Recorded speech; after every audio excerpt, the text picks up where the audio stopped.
The complexities of female behavior in intimate relationships have long puzzled men and inspired countless theories. One of the most provocative and psychologically rich frameworks is grounded in the ideas of Sigmund Freud, whose exploration of the unconscious revealed truth society still struggles to accept. At the heart of this lens lies a startling assertion: beneath the surface of a woman's words and actions, a deeper battle rages, between her primal instincts and the societal programming that seeks to suppress them. Chaos, power, and the feminine psyche. Throughout history, women have had to navigate survival in a world dominated by power dynamics. In ancient times, conquered women adapted by marrying their captors, not out of choice but necessity. This primal adaptation lives on unconsciously in the modern psyche. A woman may betray values, commitments, and even love if she believes a man is powerful enough to claim her chaos.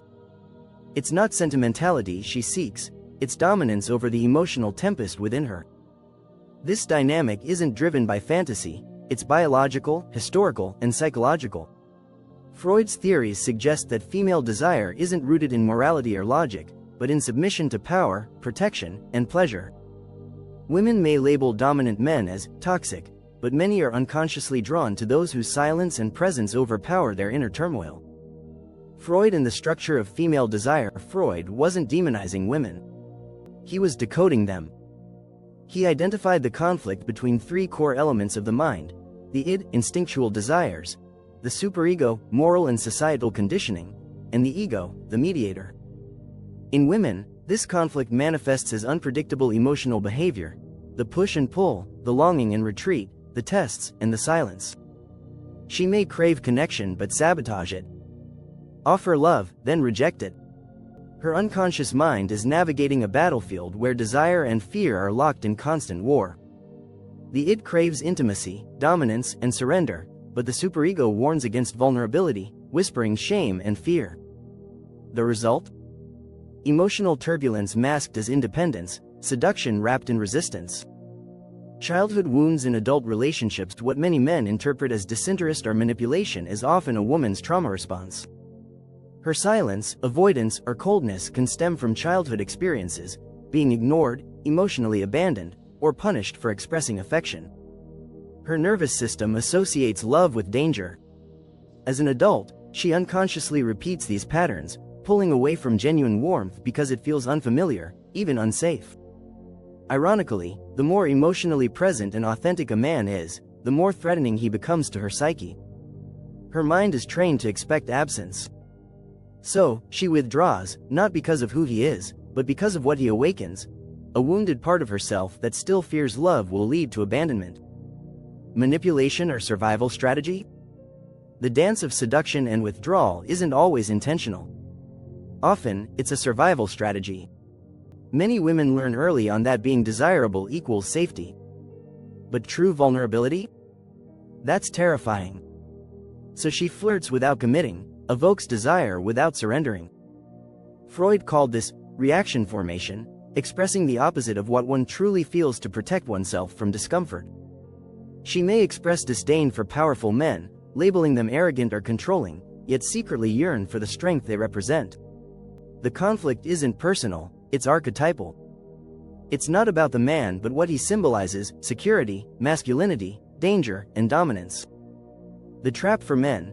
Chasing validation through wounds. For many men, this emotional confusion activates their own unresolved childhood wounds. Perhaps they too grew up with inconsistent love or absent parents.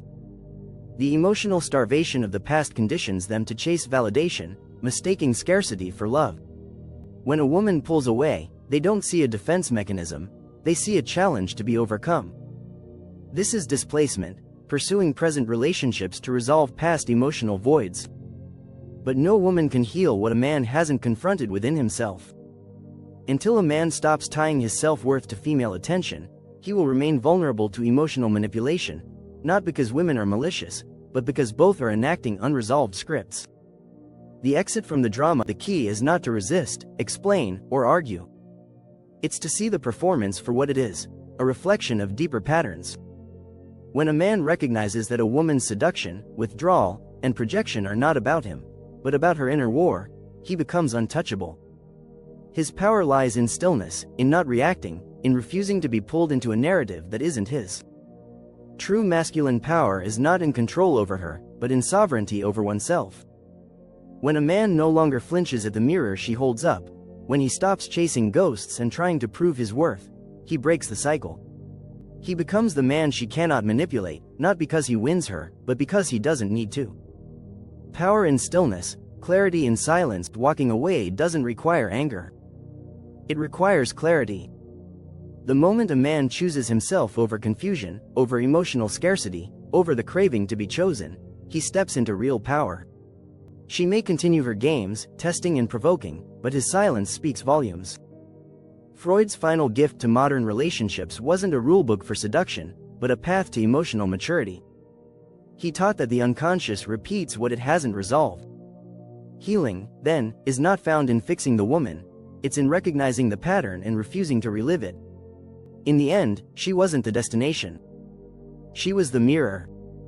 And when the man stops bleeding for his reflection, he no longer plays a role in her performance.